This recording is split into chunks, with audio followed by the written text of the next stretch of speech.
सातारा पंढरपूर रस्त्यावर सुवर्णनगरी पुसेगाव तालुका खटाव येथे येरळा म्हणजेच वेदावती तीरावर परमपूज्य श्री सिद्धहस्त योगी श्री सेवागिरी महाराजांचे भाविकांचे श्रद्धास्थान असलेलं तीर्थक्षेत्र आहे। हेच ते श्री सेवागिरी महाराज मंदिर। मंदिरात प्रवेश करतानाच नारायणगिरी निवासस्थान आणि श्री सेवागिरी देवस्थान ट्रस्ट ऑफिस आणि श्री सिद्धेश्वर मंदिर आपल्या नजरेस पडते। भक्तांसाठी महाआरतीनंतर महाप्रसादाची आणि निवासाची सोय भक्त निवासामध्ये आहे। हीच ती परमपूज्य श्री सेवागिरी महाराजांची संजीवन समाधी। भाविक मनोभावे दर्शन घेतात आणि त्यांची मनोकामना पूर्ण होते। यात्रेतील रथोत्सवात भाविक आपला नवस अर्थार्जन करून पूर्ण करतात। या स्थानची महती, प्रत्यक्ष आलेले अनुभव आणि प्रचिती यावर आधारित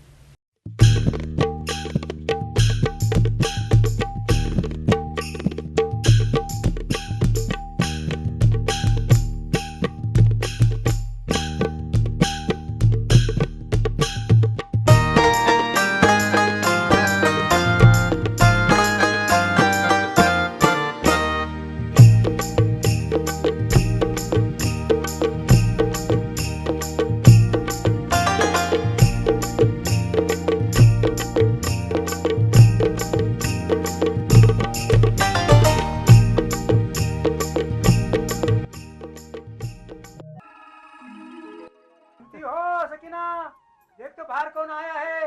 आई आई अरे आते आते शिरखुरमा ले क्या। भाभी सलाम वालेकुम। वालेकुम सलाम भाई साहब। ममदून आग्रह केला तो म्हटलं जाऊ की शिरखुरमा खायला। मैंने भेजा था उनको आपको बुलाने के लिए। अच्छा अच्छा। हाँ। अहो तुमचा शिरखुरमा म्हणल्यानंतर आम्ही येणारच की। दादा, शिरखुरमा पेट भर के खाने का। मेरी बीवी शिरखुरमा नंबर 1 बनाती है। लो पाटिल साहब लो।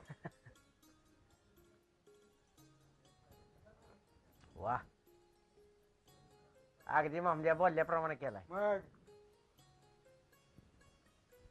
अरे ममदू, तुझ्या घरात गणपतीचा फोटो?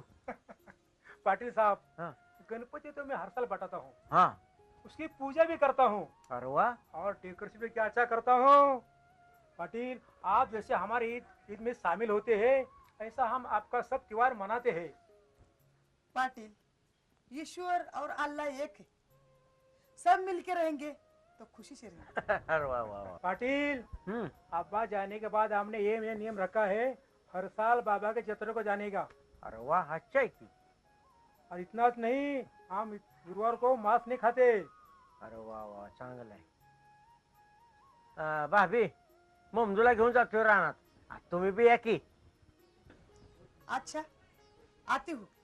छोटे पाटिल को और भाभी को सिरकुंबा देने का है। ममदू, हाँ? चला माझा, आपल्याला रानात गेलं पाहिजे। चला चला।